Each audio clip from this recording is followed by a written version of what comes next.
Trump's shallow poll numbers are a burden for Republicans in tight Senate races, like former Trump rival Marco Rubio right here in Florida. Elaine, the key for Rubio and similarly situated Republicans separate their message from Trump's and deploy a get-out-the-vote operation strong enough to withstand a possible blowout Trump loss.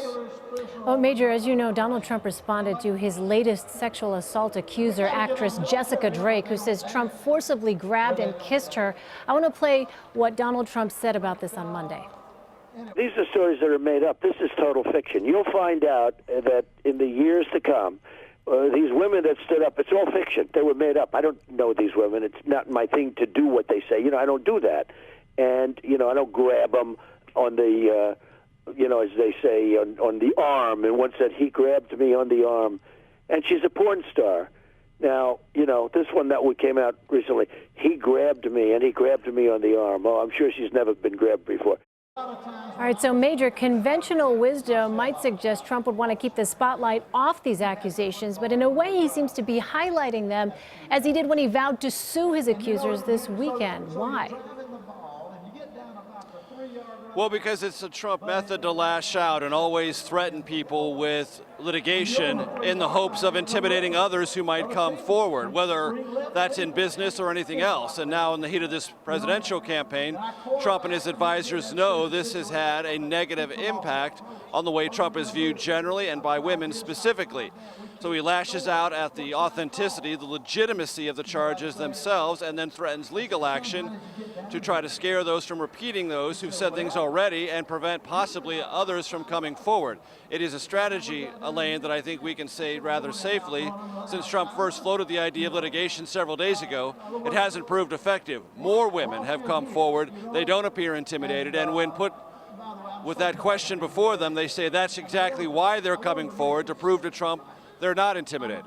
Yeah, we'll continue to see how that plays out. Major, on another issue, how did you interpret Trump's suggestion that the pre-election polls are inaccurate?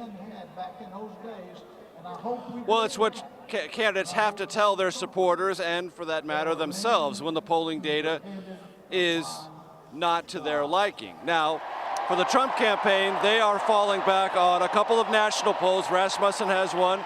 Investors Business Daily has another that shows Trump narrowly ahead. And they say that suggests that the national polls are much closer than other surveys done by CBS, CNN, and other media organizations. Possibly that is true.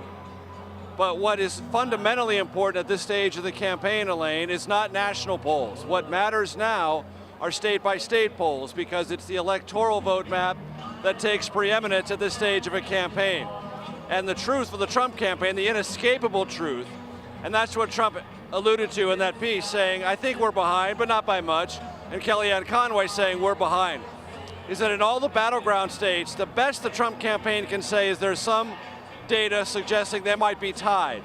But there is no data in any state outside of Ohio with one or two surveys that put them ahead or outside the margin of error and ahead. That makes the electoral vote map very complicated for Trump. Not impossible, but certainly daunting. And at this stage of the campaign, it's all about where do the two candidates stand in relation to each other in the battleground states, not in national surveys, because national surveys at this stage cannot capture the essence of the campaign state to state. And I guarantee you, successful campaigns in the last 2 weeks pay no attention at all to national survey data.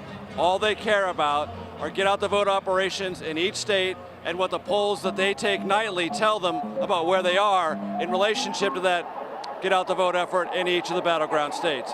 And by that metric, Trump is in very difficult shape. All right, Major Garrett in Tampa for us. Major, thank you. Sure.